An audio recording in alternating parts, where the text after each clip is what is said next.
In today's lesson, we're going to look at one of my favorite techniques for establishing a groove over a steady bass in E. It's a way to make even simple things like quarter notes still sound really great over the steady bass and maintain that shuffle feel that's so essential to a lot of fingerstyle blues playing. And if you're a fingerstyle blues guitar player and you're struggling to get your thumb and fingers coordinated, I recommend checking out my membership, the Fingerstyle 5, where in addition to working on traditional blues repertoire and how to improvise on that repertoire, we also focus on that all-important coordination between your thumb and fingers so that you can take the songs that you already know and the new songs you're learning and play them with more confidence and conviction and make them sound the way you really want to make them sound.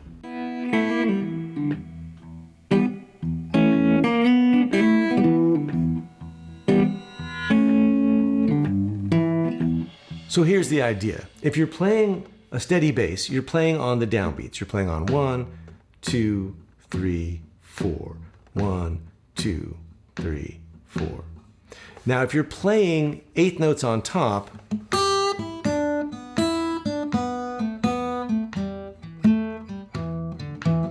that's going to convey the eighth note feel or the shuffle feel of the blues. 1 and 2 and 3 and 4 and 1 and 2 and 3 and 4. That kind of thing. But if you're playing quarter notes, you're not going to get that shuffle feel because there's no ands. You're just playing 1, 2, 3, 4, 2, 3. And then there's times when you're resting in between licks, when you just have the bass. And there's also no shuffle feel because, again, it's just quarter notes. So the idea is to include something called a ghost note. So a ghost note is a note where there's no real pitch. So if you just relax your fretting hand across the fingerboard and you pick the third string, say, with your index finger of your picking hand, then when you're playing no licks on top, you can just play the thumb on the downbeats and the ghost note on the ands.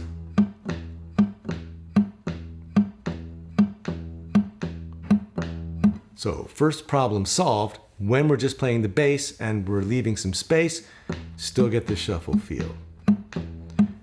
Next thing to do is if you've got quarter notes on top, maybe an eighth note at the end, but for all this time when you're playing those quarter notes, you can also play the ghost note on the ands. Now the note that you're playing, the quarter note is going to match up with the bass. And so if you use that same ghost note on the ands,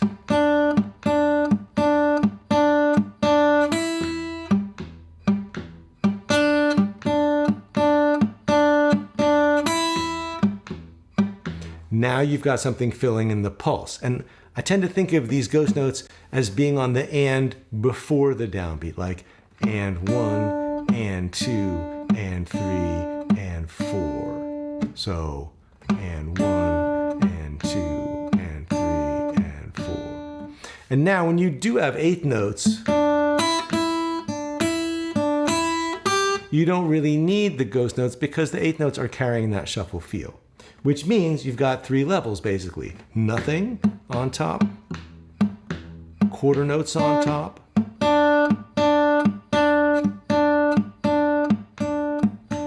or eighth notes on top. And of course, you're going to want to have a mix of all 3 of those things.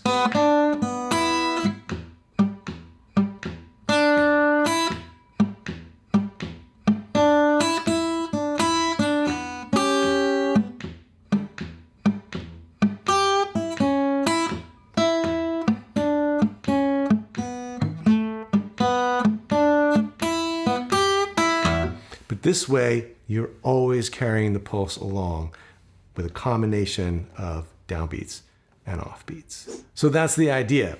If you practice it just on the quarter notes alone to kind of isolate the idea and make sure you got it, then you can start to play back and forth between these 3 different levels of nothing on top, quarter notes on top, eighth notes on top, mixing and matching and doing the whole thing.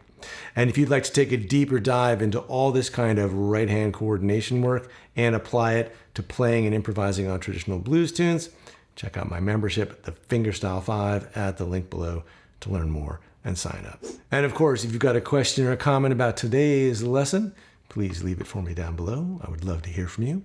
And as always, thanks so much for watching. I'll see you next time.